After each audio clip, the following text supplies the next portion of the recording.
Olá pessoal, tudo bem com vocês? Meu nome é Juliana Fiorese, sejam todos muito bem-vindos ao meu canal e o vídeo de hoje é mais um diário de leitura do livro Os Miseráveis para o projeto de leitura coletiva que eu estou organizando dessa obra aqui no canal. Se você por acaso chegou agora e ainda não sabe do que se trata esse projeto, eu sugiro que vá aqui na descrição desse vídeo e acesse a playlist com todos os outros vídeos que eu já fiz sobre esse projeto. Inclusive, os primeiros vídeos dessa playlist são uma explicação de como tudo tem funcionado por aqui. Além disso, eu deixei também um link para download do nosso cronograma, e nesse cronograma tem todos os capítulos e todas as datas que nós leremos até o final do projeto em maio.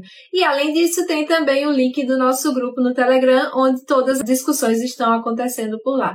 Então, se você não sabe ainda do que se trata o projeto, eu sugiro que vá nesses 3 links que estão aqui na descrição do vídeo. Lembrando que esse daqui não é um projeto de aprofundamento na obra de Victor Hugo, e nem tampouco serão aulas sobre o livro. É só uma troca de percepções de leitura que nós estamos fazendo e cada um conta a sua maneira de ver a obra de Victor Hugo. O vídeo de hoje é sobre o capítulo 14, Como Pensava Dom Bienvenu, e aí a gente termina o livro primeiro e já começa o livro segundo também, que se chama A Queda, e nós leremos o primeiro capítulo desse segundo livro, que é A Tarde Depois de um Dia de Caminho.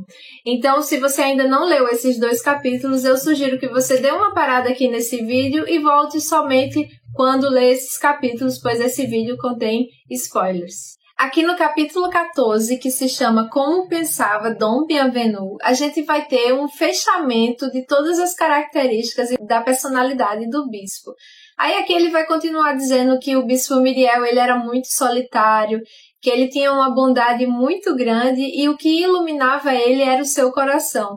E era dessa luz do coração dele que saía toda a bondade dele.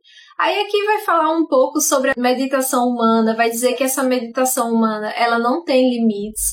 E aí vai falar que os grandes gênios, através desses sonhos, dessas meditações, eles penetravam numa profundeza absoluta de mistérios do mundo, só que o bispo ele não era desse jeito.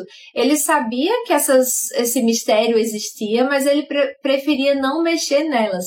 O que ele fazia? Ele via que existiam problemas no mundo, mas ele pensava em resolver esses problemas e não pensar os motivos pelos quais esses problemas existem. E aí aqui ele diz que o mundo para o bispo Myriel é cheio de tristezas e ele era o consolo para essas tristezas.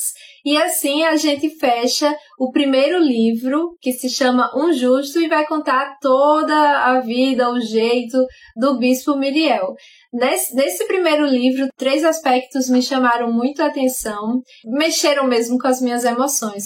O primeiro delas foi quando Victor Hugo, o narrador, começa a descrever sobre as guilhotinas. Nesse momento eu me arrepiei inteira e assim me chamou muita atenção, foi muito forte todas aquelas palavras, porque a guilhotina já é algo pesado em si.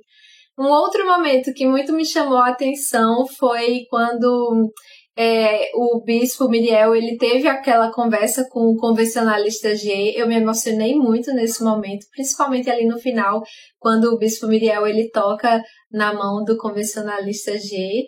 E por fim, uma das coisas que mais me chamou a atenção, que eu achei mais bonita, mais sublime assim nesse primeiro livro, foi quando o bispo Myriel ele vai ali para o jardinzinho dele no final de todas as noites e começa a meditar, a pensar, a observar a natureza, pensar sobre a vida e sobre a morte também. E assim a gente termina o primeiro livro, que se chama Um Justo. Nesse livro segundo, que se chama A Queda, a gente vai falar aqui sobre o primeiro capítulo, que é A Tarde Depois de um Dia de Caminho. E finalmente, nesse capítulo, a gente vai ter a chegada de um dos personagens que eu mais estava esperando, que é o nosso querido Jean Valjean. A gente vai começar sem saber que é ele, o narrador vai contando que esse rapaz, ele passou 12 léguas andando, fazendo essa viagem a pé, e aí ele chega na cidade de Digne, por volta de de outubro de 1815, outubro já é muito frio nessa cidade, e aí ele vai andando em busca de um lugar para descansar e de comida também, porque ele estava muito cansado. Aí a gente tem a descrição das roupas que ele está usando, que são roupas muito desgastadas, rasgadas pelo tempo, sujas, 12 léguas caminhando a pé. Ele estava muito suado, muito cansado, estava muito empoeirado também, muito sujo. E isso, quando ele chega, vai causar uma inquietação nas pessoas que observaram e vão perceber também que, além de muito cansado, ele está com muita sede, porque ele passou em 2 fontes na cidade e bebeu muita água. E aí a gente vai ter o momento que ele chega num estalajadeiro. O dono dessa estalagem, ele é primo de um outro cara que também tinha sua estalagem e que há alguns meses atrás tinha recebido Napoleão Bonaparte nessa estalagem. E por conta disso, o estalajadeiro de Digne, o sucesso respingou um pouquinho nele e era uma estalagem muito famosa. E é justamente nessa estalagem que esse rapaz que está chegando na cidade vai bater lá. Ele entra, o dono tá ali cuidando das cozinhas, das panelas e pergunta, sem olhar a pessoa que entrou, o que é que você quer? E a pessoa, o homem que entrou, diz que quer apenas um lugar para ficar e comida, porque ele estava com muita fome. O estalajadeiro responde que ele tinha chegado no lugar certo, sem olhar ainda. E no que ele vira pro homem que chegou, ele olha dos pés à cabeça e diz assim, desde que pague. Aí o rapaz que chegou disse, eu tenho dinheiro. Aí ele entra, o visitante entra, fica ali perto do fogo, fica se aquecendo, e o estalajadeiro fica olhando, acha um pouco estranho, e aí ele resolve chamar um rapazinho que trabalha com ele, anota um recadinho num pedaço de papel e entrega para que esse menino vá lá na delegacia entregar o papelzinho para que alguém leia e ele aguarda uma resposta. Nesse meio tempo, o visitante começa a perguntar, e o jantar, já tá pronto? E o estalajadeiro disse, já, minuto, já vai sair. E ele pergunta umas 2 vezes isso, então o rapazinho chega com a resposta da delegacia. E aí tem lá no papelzinho dizendo que este cara que chegou é Jean Valjean. Aí ele vai lá, fala com Jean Valjean, diz que não tem lugar para ele ficar, não tem comida. E aí Jean Valjean fica meio revoltado, não entende muito o porquê. E aí ele finalmente diz, eu sei quem você é Jean Valjean. Por favor, retire-se daqui. Jean Valjean sai daquele estalajadeiro. E aí ele vai andando pela cidade já morto de cansado, morto de fome, vai se encostando pelas paredes até que ele encontra uma outra taberna, que é uma taberna mais simples do que aquela primeira que ele foi, e aí ele resolve entrar. Do mesmo jeito, o dono da taberna, ele aceita Jean Valjean lá dentro, mas logo alguém diz que aquele ali é o Jean Valjean, né? Que aquele ali é um esforçado. E logo que ele fica sabendo disso, o dono da taberna diz para Jean Valjean retirar-se do local. E aí ele sai todo humilhado, cansado, triste. Ele chega a ponto de ir na prisão, ele bate na porta da prisão, pede que a prisão receba ele só por uma noite, e aí o guarda que tá lá, ele disse, faça por merecer estar aqui dentro, ou seja, cometa algum delito que aí eu deixo você entrar. E aí ele fecha a porta e Jean Valjean sai sem saber para onde ir.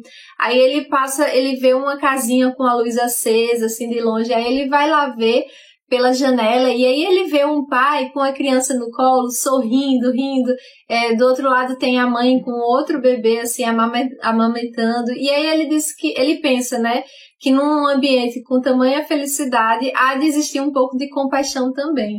E aí Jean Valjean bate na porta dessa família, e quando essa família abre, o pai, né, que atende a porta, começa a dizer, eu atenderia você de bom grado se me pagasse. E Jean Valjean diz, por favor, eu pago, dê um pouco de comida em um lugar para dormir, eu posso dormir aqui no quintal ou alguma coisa assim.